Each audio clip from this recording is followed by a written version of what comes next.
Alright, so I'm going to create a stain for this tattoo flash sheet. Here's a bit of an example of something I did before. And instead of using coffee like a lot of the traditional people do, I'm going to use ink. There's another one. That was the first try, so it's a bit iffy.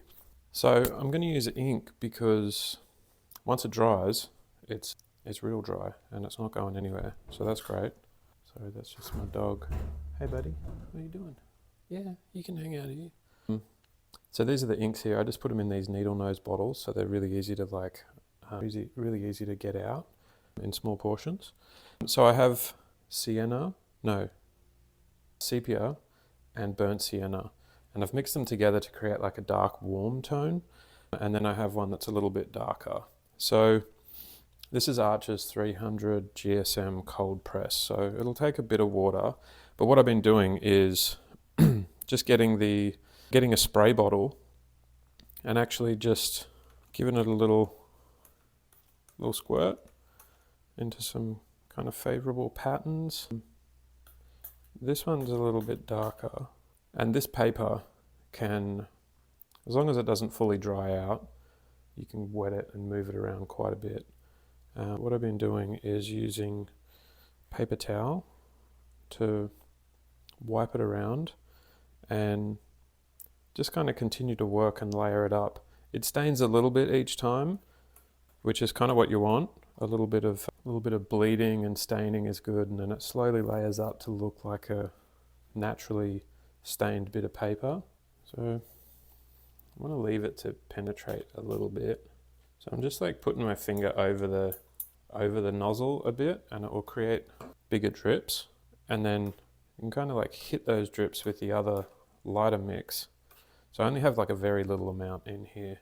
That's mostly water. You don't want like really concentrated ink because it will stain and it'll compete for the eye too much. It'll be way too high contrast. And the outline that I've done under here is using the same ink, so it is waterproof and it's not going anywhere. I can scrub this really hard and it won't go anywhere. And once you kind of put it around, let it, kind of like dab some areas. Just keep using the same paper towel here, like it softens up a bit over time and you can just dry it out again.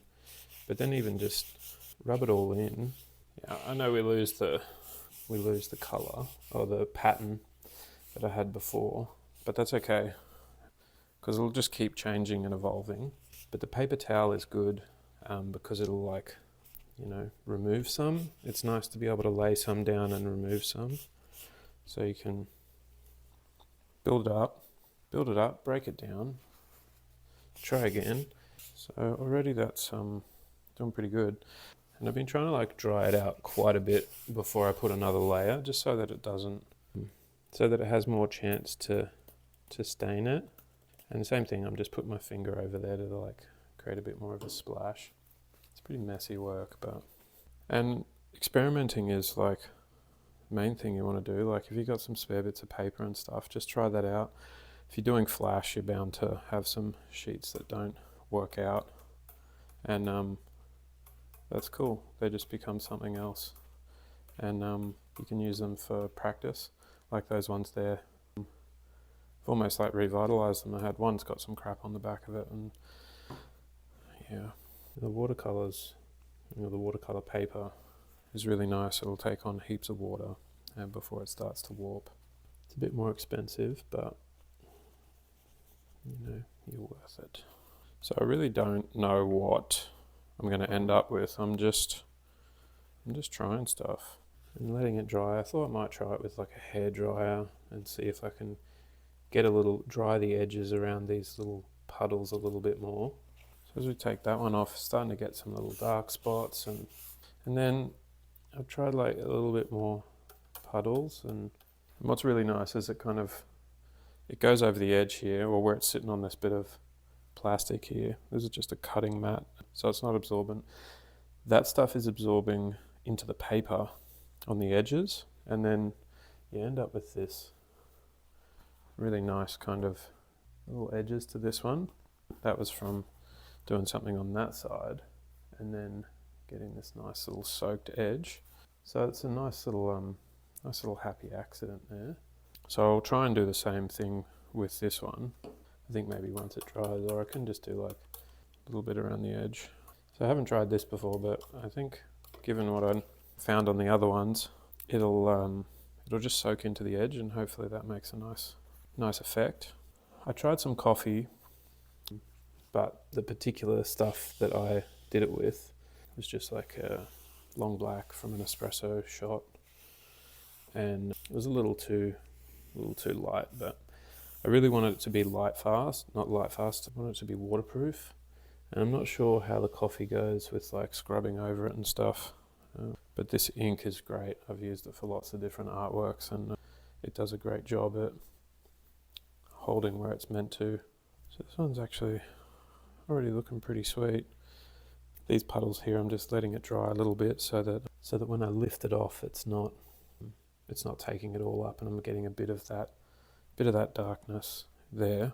I don't want it that dark because that's a little too much like an accident's happened and it's not naturally aged. So all this paper towel and stuff, I just lay them out and they'll dry out again. And when they dry, all that ink is stuck there as well. So like you can reuse it and it works really easy, but do go through a lot of paper towel.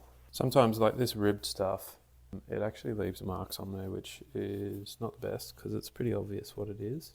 Some other ones don't do it as much, but I find once it gets wet and it's a little bit more compromised, the pattern doesn't show up as much, which is nice. So you can see now it's getting this nice little like old map kind of texture on it, which is looking pretty sweet. And this is all like dark fantasy kind of macabre feeling, so I do want it to feel like it's been pulled out of a library somewhere that's been exposed to the elements and had a hard life, absorbed a lot of dark gothic atmosphere. So I'm just coming back with another bit of spray, do some more layers. This one's actually working out quite well. This spray bottle is good. Because the spray bottle's not that great, it's easy to make it dribble and do these like puddles just by giving it a soft little press. This is just like a cheap spray bottle from a $2 shop. $2 shop, dollar shop, I don't know, depending where you are. But I could mix up some different colors as well for different sheets. I might do a slightly different colors. Maybe put a little bit of like green, make it look a little bit moldy or something. That could be cool. Greeny blue, something like that. But it is very heavy on the water. It's not very much ink.